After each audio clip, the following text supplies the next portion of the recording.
Baik, untuk perkembangan sidang media pertama Ketua Menteri Sabah yang baru, kita berlintas langsung bersama rakan setugas Hasimi Mohamad di Pusat Pentadbiran Negeri. Hasimi, silakan.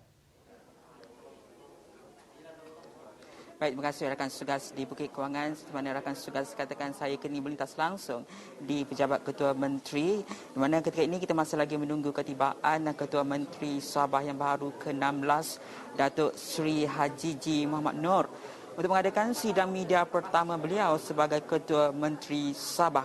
Dan ketika ini kalau kita boleh ceritakan gambaran keadaan di Pejabat Ketua Menteri ketika ini, pegawai-pegawai tertinggi kerajaan negeri sudah pun berkumpul termasuk juga dengan pengamal media untuk menyambut ketibaan Datuk Seri Haji G. Mohamad Noor.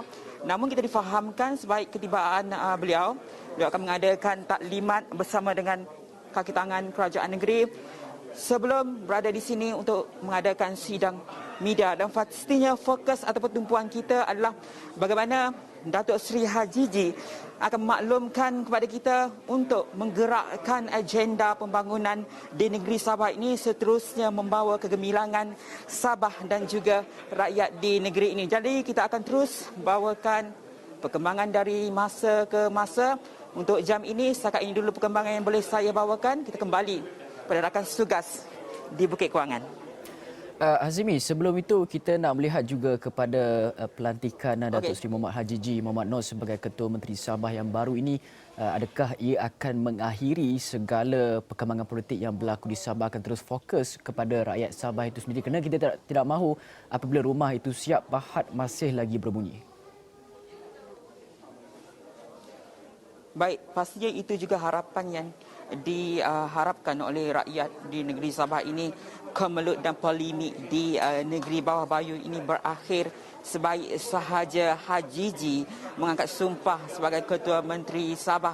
Dan pastinya seperti mana yang dimaklumkan oleh Datuk Seri Bermokhtar Radin semalam dalam sidang media, maklumkan fokus ketika ini adalah untuk memastikan kebajikan rakyat dan negeri Sabah diutamakan. Jadi kita harapkan keputusan yang telah pun dimutamatkan oleh gabungan rakyat Sabah untuk mencalonkan Datuk Seri Haji G. Mohamad Noor dan seterusnya diperkenankan oleh TYT yang di-Pertua Negeri Sabah Tun Juha Mahiruddin tidak akan diambil ataupun disangkah lagi oleh mana-mana parti politik di Sabah ini, seterusnya akan menimbulkan polemik seterusnya. Jadi kita mengharapkan perkara ini akan berakhir di sini dan seterusnya memastikan pentadbiran Haji G boleh terus digerakkan untuk pembangunan di negeri Sabah. Asimi, dalam masa yang sama juga kita nak melihat kepada sentimen rakyat Sabah itu. Asimi telah pun berada di Sabah lebih daripada 40 hari untuk melakukan liputan PRN Sabah, dan apabila nama Ketua Menteri Sabah Datuk Seri Mohamad Haji G itu diumumkan pada lewat petang semalam, kita juga dapat melihat pelbagai reaksi yang kita terima daripada rakyat Sabah, terutama sekali di media sosial dan sebagainya. Jadi pemerhatian Hasimi, bagaimana sentimen rakyat Sabah? Baik, pastinya dari sudut sebelum lagi tanda tanya teka-teki, kita masih lagi samar siapa Ketua Menteri Sabah sebelum ini. Beberapa sentimen telah pun muncul di media sosial.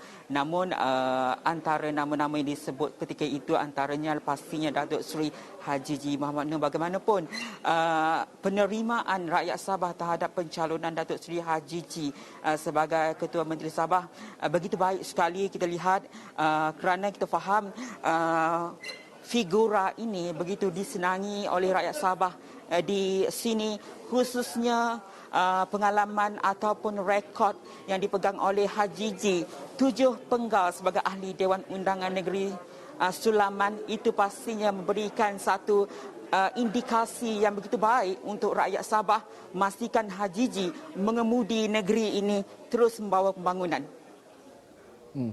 Okey, baiklah Hasimi. Hasimi akan terus berada di sana bagi membawakan sidang media yang pertama Ketua Menteri Sabah Datuk Seri Mohamad Haji Mohamad Noor selepas dilantik sebagai Ketua Menteri Sabah pada hari ini, dan kami akan terus menunggu perkembangan lanjut daripada Hasimi sebentar saja lagi.